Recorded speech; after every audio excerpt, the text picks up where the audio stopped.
Элибиздин намысы, эркиндиги, сыймыгы болгон мамлекеттик желегибизди бийик кармайлы деп белгиледи. Бүгүн 3 мартта Кыргыз Республикасынын президенти Садыр Жапаров мамлекеттик желектин 30 жылдыгына карата уюштурулган салтанаттуу иш-чарада. Саламатсыздарбы, урматтуу мекендештер, кымбаттуу кыргыз калкым, жалпы кыргызстандыктар. Эзелтеден эле уңгулуу кыргыз журтчулугуна элдин башын кошуп, бириктирип турган улуу түшүнүктөр болгон. Алар атадан балага, муундан муунга ыйык таберик болуп сакталып өтүп келген. Бир жакадан баш, бир жеңден кол чыгарып ынтымакташкан. Бир туунун астында биригип, өлсөк бир чуңкурда, жеңсек бир дөбөдө бололу деген ураандын астында жашап келген улуу кыргыз эли ошол ыйык табериктерге астейдил мамиле кылып, мына бүгүнкү күнгө чейин учугубуз уланып келип отурат. Эң алды ошол бир туунун астында биригип келген, өз кезегинде улуу мамлекеттерди куруп, урпактарга мурастап кеткен бабаларыбызга таазим этүү менен бүгүнкү салтанаттуу иш-чарада мамлекеттүүлүктүн белгилеринин бири болгон мамлекеттик желегибиздин кабыл алынгандыгынын 30 жылдыгы менен жалпы Кыргызстан элин чын жүрөктөн куттуктаймын. Кыргыз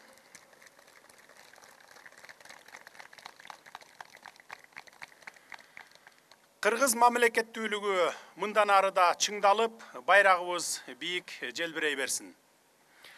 Тарых бүктөмдөрүндө не деген гана улуу элдер болгондугу тууралуу улуу баяндар бар. Кашкайган тарыхый чындыктар айтылып, алар ошол бойдон тарых беттеринде гана калып, башка элдерге сиңишип кеткендиги белгилүү.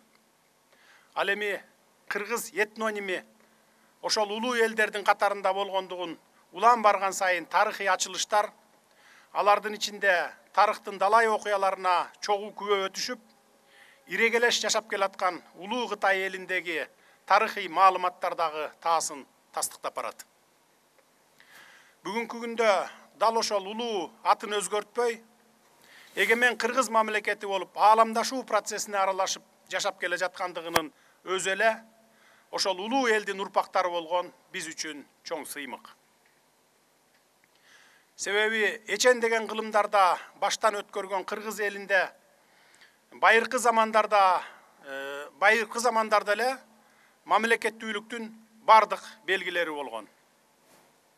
3000 жылдан ашуун мезгил мурун эле кыргыз эли болгондугу тууралуу айтылып баштаган тарыхый маалыматтарда улуу кыргыз дөөлөтү, улуу кыргыз каганаты, алтын доор деген аттар менен тарыхта калгандыгынын өзү эле өз мезгилинде ата бабаларыбыз күчтүү мамлекет курууга жетишкендигин далилдеп турат.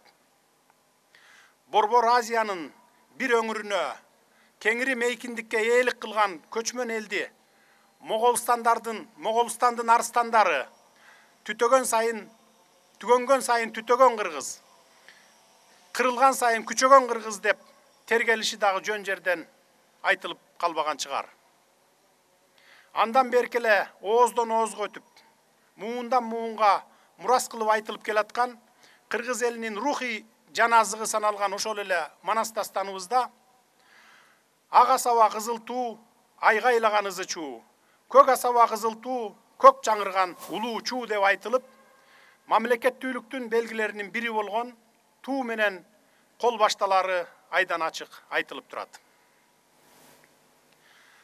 Ал эми бүгүнкү салтанаттуу иш-чарабызга байланыштуу алоолонгон от сымал кызыл түстөгү кызыл байрагыбыздын келбетине азын-оолак токтоло кетким келип турат. Ооба, желегибиздин кызыл түстө болушу окмуштуулар, санжырачылар, тарыхчылар, изденүүчүлөр арасында бир топ пикирлерди жаратып келет. Ошентсе да алоолонгон түстөгү кыргыздын кызыл туусу тууралуу байыркы Орхон Энесай жазууларында дагы эскерилип кеткени салмактуу аргумент боло алат го деген ойдомун.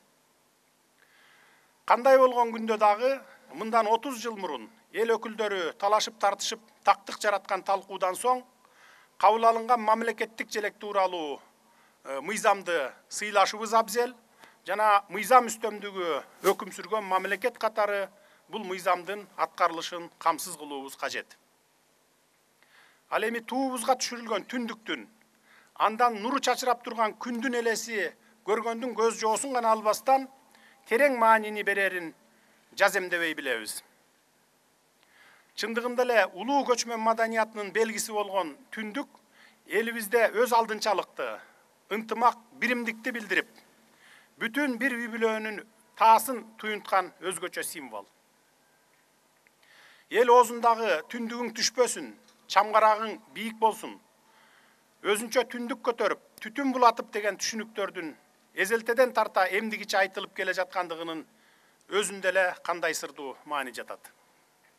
Ошондуктан туубузга атайын чегерилген түндүгүбүз Кыргызстанды тааныта турган бөтөнчө белги, бабалар мурастаган мөөр тамга катары аздектелип, желбиреген желегибизге көрк берип турганы кубандырат. Ал эми өмүрдүн, түбөлүктүүлүктүн, мээримдүүлүктүн, тынычтыктын, теңчиликтин айныгыс белгиси болгон күндүн 40 нурунун чачырап түшүп турганы, 40 уру кыргыз эли бир түндүктүн айланасына баш кошуп, бир бүтүн, биримдиктүү элди элестетери жамы журтубузга жакшы белгилүү. Урматтуу мекендештер, мамлекеттик символдар өлкөбүздүн баш мыйзамы болгон Конституцияда белгиленип, аларды пайдалануунун тартиби, ыйыктыгы мыйзам менен бекемделиши да тегин жерден эмес. Ага президенттик кызматка киришүү иш чарасында ыйыктууга баш тийгизип, урмат көргөзүп, элге кызмат кылууга ант берүү салтанаты өлкө сыртына чыкканда, эл аралык жолугушууларда мамлекеттик желектин илиниши, эл аралык тармактык мелдештердин жеңүүчүлөрүн жарыялоодо өлкөнүн туусунун бийик желбиреши жана башкалар таасын мисал болуп бере алат. Президенттик кызматка киришкенде кызыл байрагыбыздын бир учун аяр кармап, башымды тийгизип ант бергенмин. Андан берки Токио Олимпиадасындагы спортчуларыбыздын ийгиликтерди багынткандагы күн нуру чачыраган кызыл туубуздун бийик желбиреши мен кыргызстандыкмын деген жарандардын не деген мекенчил, не деген атуулдук сезимдерин козгободу, кубанычын, жашын кылгыртпады. Бүгүнкү күндө желегибизди чет жерде желбиретип, мекендештерди дал ушундай кубанычка бөлөйм деген ар тараптуу өнүккөн атуулдарыбыз арбын. Өлкөмдүн бир тармагын өнүктүрүп, чет жерге таанытып, туу көтөрөм деген долбоорлору даяр демилгелүү жаштарыбыз четтен чыгат. Аларга болгону аз гана мамлекеттик колдоо, дем күч жетишпей турат. Мен дагы өлкөмдүн атын алыска чыгарып, потенциалдуу тармактарын өнүктүрсөм, улутумдун өнүгүшүнө салым кошсом деген жигердүү жаштарды жетем деген максатына жетелөөгө дилгирмин. Мен дагы өнүккөн Кыргызстанды көрүүгө куштармын жана ага бар күч аракетимди жумшаймын.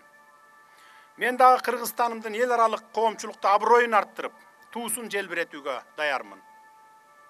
Мына бизди, мамлекеттик бийликти эл менен байланыштыруучу улуу күч, бул кызыл туубуз, мамлекеттик желегибиз, түндүгү менен күн нуру куп жарашкан байрагыбыз. Урматтуу кыргызстандыктар, мамлекеттик желегибиз мекенибиздин сыймыгы, Кыргызстаныбыздын жүз экенин эгерим эстен чыгарбайлы. Байрагыбыз бийик желбиресе, мекенге болгон сүйүү сезимибиз артат. Атуулдук ариетибиз, ар намысыбызда кызыл туубуз менен бир катарда турарын билип, аны ар дайым урматтайлы. Кызыл туубуз кылымдарды карыткан тарыхта дагы, азыркы жашап жаткан заманыбызда дагы жана келечекте дагы биримдиктин, ынтымактын тиреги болуп келген, мындан ары дагы боло бермекчи. Ошондуктан элибиздин намысы, эркиндиги, сыймыгы болгон мамлекеттик желегибизди бийик кармайлы. Мамлекеттик желегибиздин кабыл алынгандыгынын 30 жылдыгы менен дагы бир жолу чын дилимден баарыңыздарды куттуктаймын.